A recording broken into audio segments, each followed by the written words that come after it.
O Supremo Tribunal Federal recebeu da Polícia Federal um relatório preliminar sobre a investigação das acusações contra Silvio Almeida, ex-ministro dos Direitos Humanos, demitido na sexta-feira da semana passada. Janaína Camelo.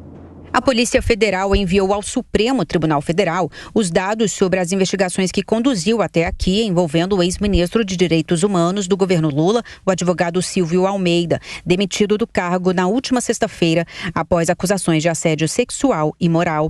Caberá ao STF definir se um processo contra o ex-ministro deve tramitar no tribunal ou em outra instância da Justiça, já que ele não tem mais foro privilegiado. Além disso, a apuração pela Polícia Federal foi aberta depois que Silvio Almeida foi demitido. Aqui no STF, o relatório será encaminhado para um ministro relator. Quem irá decidir se o suposto crime teria sido cometido em razão do cargo, motivo para que esse caso se mantenha aqui no Supremo. Nesta terça-feira, a Polícia Federal ouviu mais uma mulher que afirma ter sido vítima de assédio sexual pelo ex-ministro de Direitos Humanos. As investigações ocorrem em segredo de justiça. Silvio Almeida foi demitido depois de denúncias de assédio sexual e moral contra ele que vieram à tona na semana passada.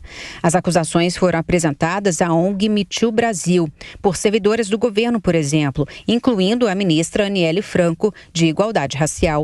A exoneração foi anunciada pela Presidência da República por meio de uma nota na qual afirmou que o presidente Lula entendeu ser insustentável a manutenção do ministro no cargo, considerando a natureza das acusações. Silvio Almeida nega as denúncias. Também em nota emitida logo após a demissão do cargo, ele disse que pediu ao presidente Lula que o demitisse a fim de conceder liberdade e isenção às apurações, que, segundo ele, deverão ser realizadas com o rigor necessário.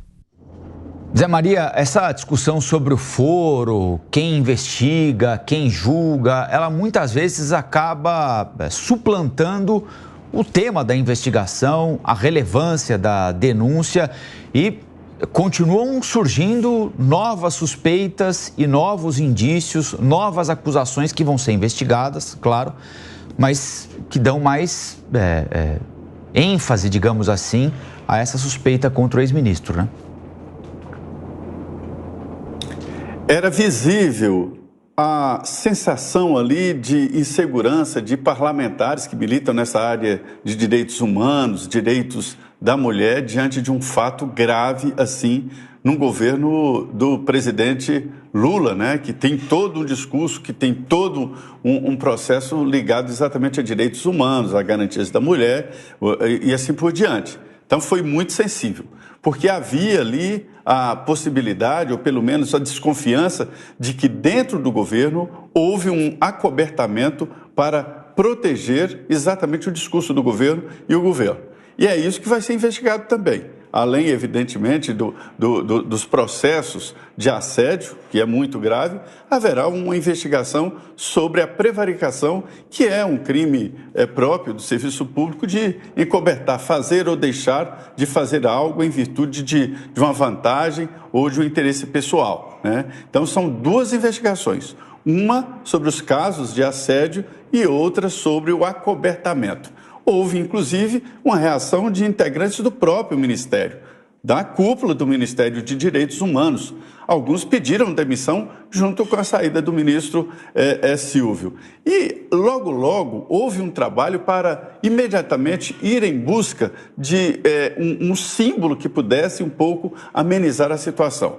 E aí encontraram Macaé Evaristo, que é uma professora por natureza, desde os 19 anos, comprometida com a causa, já participou de governos, né? Prefeitura de Belo Horizonte, governo de Minas Gerais, deputada estadual, ou seja, houve uma pressa, né, com a participação, inclusive, da primeira-dama, Janja da Silva, para encontrar esse nome. E aí o PT ganhou e fez um novo discurso. Então, existe esse debate político que é forte e atinge ali o centro do debate do PT.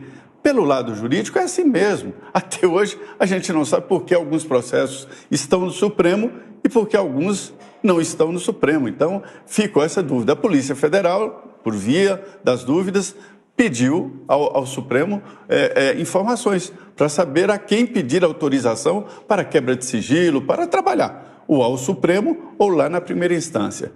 É interessante que o esse foro privilegiado foi criado para proteger parlamentares e integrantes do governo, né, da alta cúpula.